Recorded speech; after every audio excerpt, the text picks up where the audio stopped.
Or should we move Kari over? Move Kari over. Jump up real quick.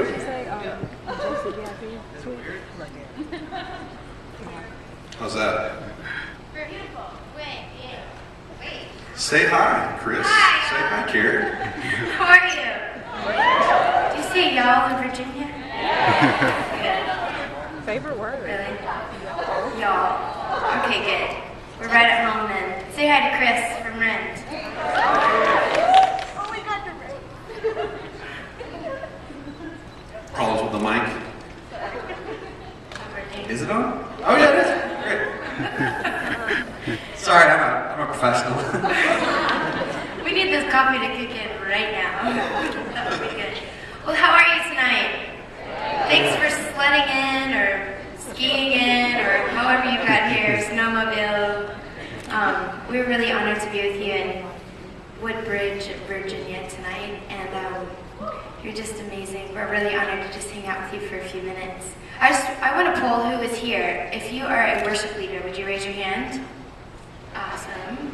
You write songs? Any songwriters? Okay. How many of you lead worship in your youth group? Awesome. How many musicians do we have? How many moms? How many dads? Awesome. And how many people love Jesus? It usually gets at least everyone. If you didn't raise your hand, we'll pray for you towards the end of the night. When we respond to Jesus, that will be your cue to, you can raise your hand and then get saved, and it'll be a great night for you. Awesome. Well, thanks again. We'll start with the questions. Yeah. The most important thing that you have learned as a worship leader that would help a future worship leader is what? What would it be, Kari?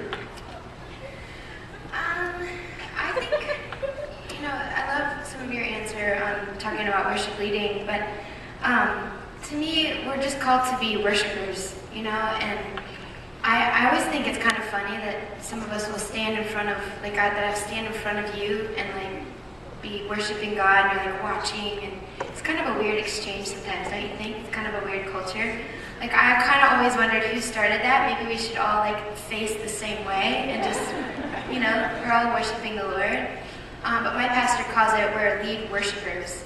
Just, hey, I've tasted and I've seen that the Lord is good in these ways, and I want to share it with you. And you can't lead people where you haven't been, as well. And so it's my responsibility as a worship leader to seek the Lord and to come with a full heart, to share from an overflow of what God's doing and not from a place that's dry and that I haven't spent time with Him for a while. So I don't know, I think a lot of that kind of stuff, just coming full and coming ready to lead people. Yeah, it's really beautiful. What can you add to that? Thank you. Next question. Kari, what was your inspiration behind doing a live DVD for Majestic? I've just always desired to do a DVD. I've done live albums with other people before, singing at church, at home, and different schools that I went to, and was a part of things like that. But I just wanted my own project that's fully live, and to capture, when you go to a night of worship, it's different when you get to experience it than when you just sit and listen to it. So I wanted to have something where we just captured what happened in that night. And honestly, I think the main people that I think about with the DVD are young kids, because I was really impacted by watching DVDs when I was young, and it made me know that this is what I wanted to do. And so I just keep thinking about young kids that are going to be raised up in the church and that will be inspired by watching it. So it's pretty cool. Yeah. 10 minutes before worship set, what are you doing up until that starts? Chris, what are you doing up until the worship set? Our band are a little bit weird. I'm just going to have to throw that out there. We actually listened to the Transformers theme tune from the 80s cartoon. So we're doing that a little bit before it starts. I have to warm up my wrists because I have tendonitis, so I'm doing lots of this. And folk music's really challenging on your wrists. It's a disaster. I'm going to be falling apart by the time I'm 40. But I think, and then obviously we always pray together before we go out on the stage. It's an important thing to just recenter your mind and what you're about to do. You've always got to make that choice whenever you come into worship. You have to choose to really offer something costly versus just coming in and singing some songs. And there's always a temptation to do that, I think, for all of us, whether or not you're leading. So always try to make that choice at the start. Yeah. We're about the same. I might not listen to Transformers, but I'm going to now. I feel like that might be really inspiring. I'm doing vocal warm-ups usually, just making sure it's on and ready to go. Can you give us an example of a vocal warm-up? You move around so much, I'm always like, yes, Lord. That's my workout. I'm like schizophrenic sometimes. I'm like, what? Sure.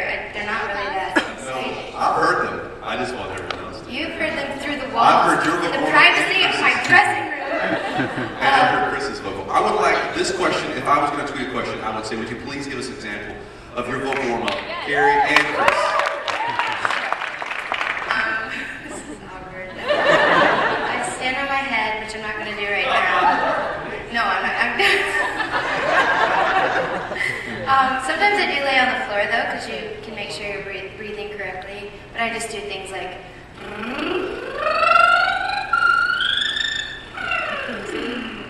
all the way back down. And then I keep doing it because, yeah, it just helps. It's awkward. No, everyone in the audience, try that. That's harder than it sounds. Pretty good. Chris, do your vocal warm-up, man. I do more or less exactly that same